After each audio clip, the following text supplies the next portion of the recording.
Hello there, beautiful people of YouTube, and welcome to my first tutorial.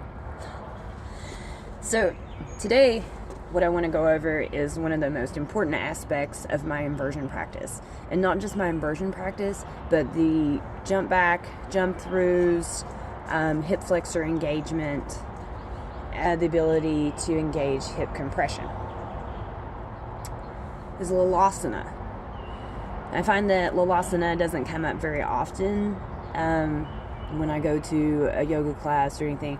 So I've started to implement it in my home practice, and when I share with other people working on arm balances or inversions, I point this out to them.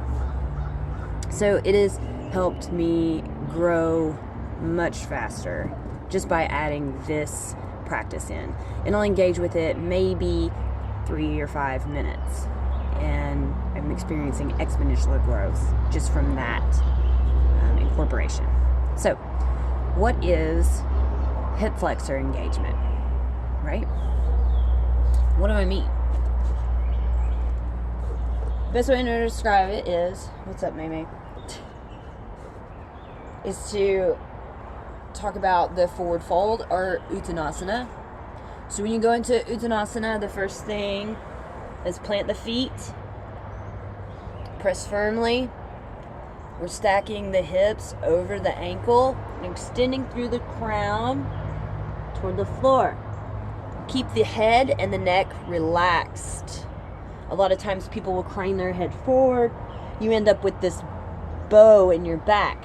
You want to keep the spine straight, so extend through the crown, press firm through the feet, and then squeeze right here, drawing the chest to the thighs. So if I just fold and then engage. So there's no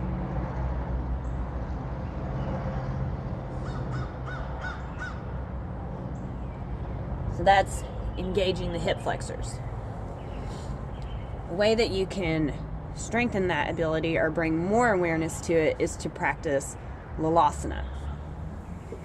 Lolasana begins by getting into embryo. So, tops of the feet, flat on the ground, knees underneath the chest. You lay flat, release the low back. You can reach back, grab the heels, put your forehead down on the ground.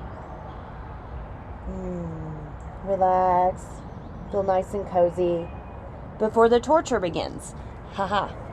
So we're placing the palms on either side of the knees, fingertips behind the knees, just slightly. You want to make it to where when you go to press away from the floor, the elbow is stacked over the wrist. So we're using joint stacking to take the work out of the muscles. You're putting it into the skeletal structure. Hi, Amelia. So when you first begin the Lolasana practice, it'll look something like this. Keep the chest leaned out so that your chest extends past the knees.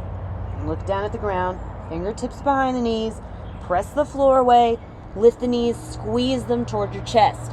The feet are still on the ground. Then you can return. So that's phase 1, and I was there for a good while. And if you feel the cramping like here at the top of this thigh and right up here into the hip, you're in the right place.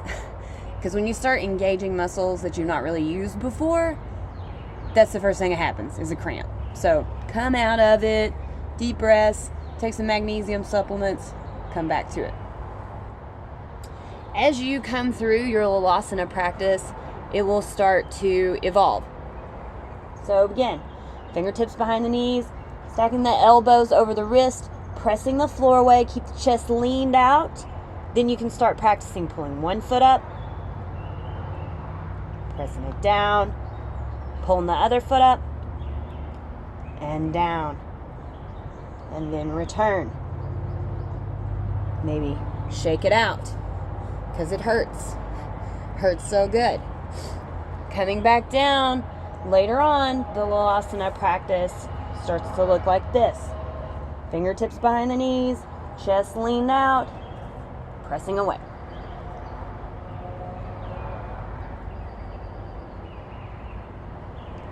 and return.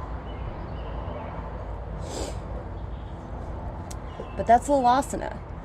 And just that, coming back, even if the feet don't leave the floor, we're still engaging the hip flexors. Think pulling the knees up into your chest until the feet come off. Keep returning. You'll start to engage your Uddiyana Bandha. You may cramp up right here. Come out of it. Deep breaths, magnesium supplements, water, practice. Acknowledge yourself, nourish yourself. Keep practicing Lolasana, and you'll find more height in all of your arm balances. More engagement in your hip flexors. You'll be able to pull the top of the body tighter to your bottom half of your body. Will make it easier for you to practice jump backs, jump throughs. And if you're going after the handstand press, this is really the meat and potatoes. So, that's Lolasana. I hope this was helpful. I hope to be able to help you get more height. And if you have any questions, comments, constructive criticism, throw them down. Hit that subscribe button, and I'll be back with more tutorials. Thanks, guys.